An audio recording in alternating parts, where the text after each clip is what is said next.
book is a look at how some of the fastest growing companies in history all were viral companies. Companies that you all know, companies that or products that you use every day. And you may not have been aware that actually the founders of the companies either planned the company to be viral or they realized it very early on. And of course, they jumped on the bandwagon very quickly. Companies like Facebook and Twitter and MySpace. Or how about eBay? eBay was a completely viral company. PayPal, another one. YouTube, another one. Flickr, another one. And these viral companies, created more wealth in faster time and started with just basically nothing. And so the whole book is a look at these companies, and it looks all the way back. It's almost like a short history of virality, looking back, well, even centuries when you had town criers in the Middle Ages going around and shouting the news of the day. It wasn't as if everyone heard the town crier. That was spread virally. Word of mouth is the foundational form of virality, and it's actually what we do online every day. I was really early on the internet journalism thing. I got online in not online, but as a journalist, I started working as a journalist online in 1997 when Wired launched its website, and they were the second news organization to create a web-based journalism organization online after CNET. The New York Times and the Wall Street Journal both had their content repurposed from the newspaper, but they didn't have anything unique or fresh online.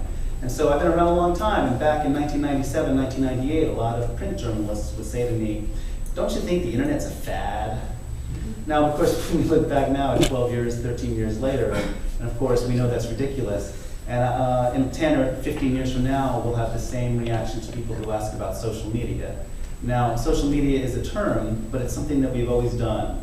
And as I researched the book, I found out a few things.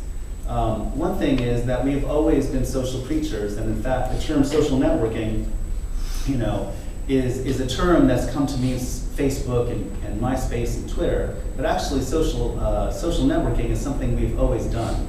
Your email address book is a kind of social network. Your family is a social network. Your friends are a social network.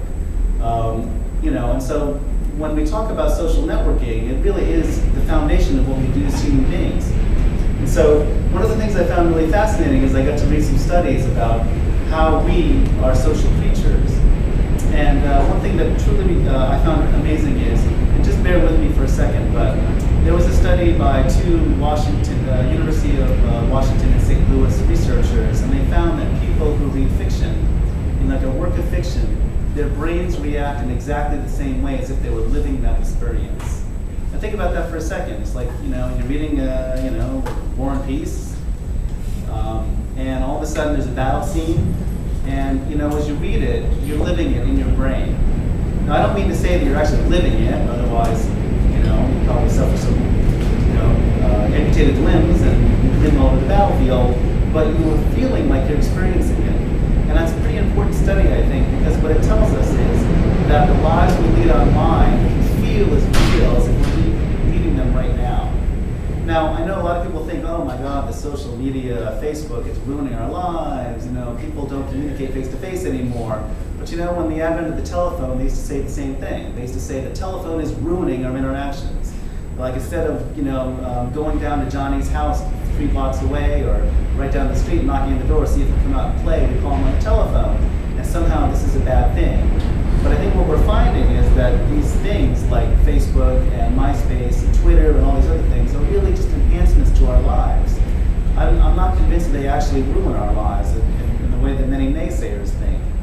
Now, if you take the other aspect of this, if you look at us as a biological imperative, there's a reason why we have to communicate. You can go back to Aristotle and read this stuff about how we're social animals and political animals. What I mean to say is there have been studies that have shown that people with friends live longer than people without friends. Does that sound surprising to anybody? If you have friends, you live longer.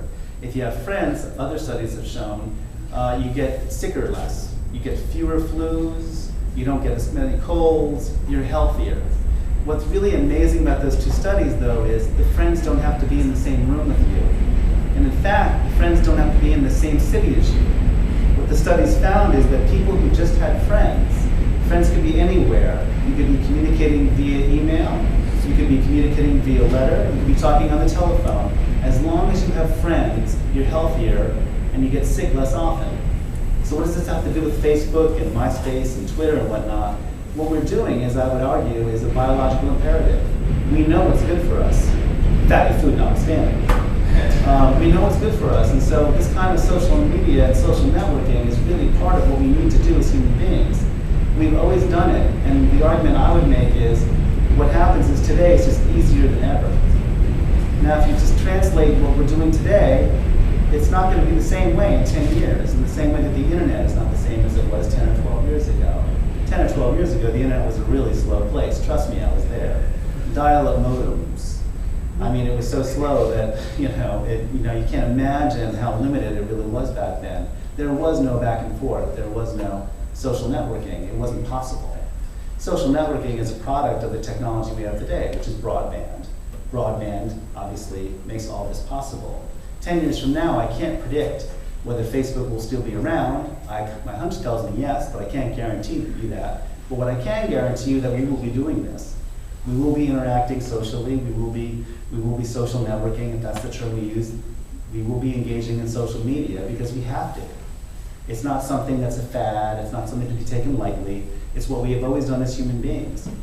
And so, whenever I get that question about, is social media a fad, that's how I answer. I talk about the studies, I talk about how we human beings react.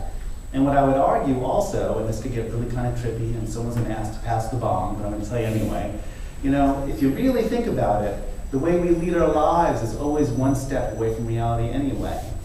If you think about it, we're in a room together, we're all aware of that, we're living this experience, but what really you're seeing are that there are light waves that somehow your eyes process and your brain then transforms that into images. It's your brain, you're living through your brain. Same thing with sound. You don't really hear me. Okay, what you hear are sound waves that your ear then interprets, and then your brain then somehow transforms it into the words that are coming out of my mouth. Right? We're always one step away from reality, whether we want to admit it or not. Now, it's not like I'm preaching like we should all become cyborgs and live our lives online. I'm not saying that at all. What I am saying, though, is we already do live in our heads. We already do live one step away from reality. It's just the only way we can. And if you take that idea, if you agree with what I said, and I'm not saying you have to, but if you think I'm making a convincing argument, then what you might think is then what we're doing online can be as real or more real than what you're doing in real life. Feel free to buy the book. Available on Amazon, and Barnes & Noble, and a bookstore near you, or in the back. Thank you.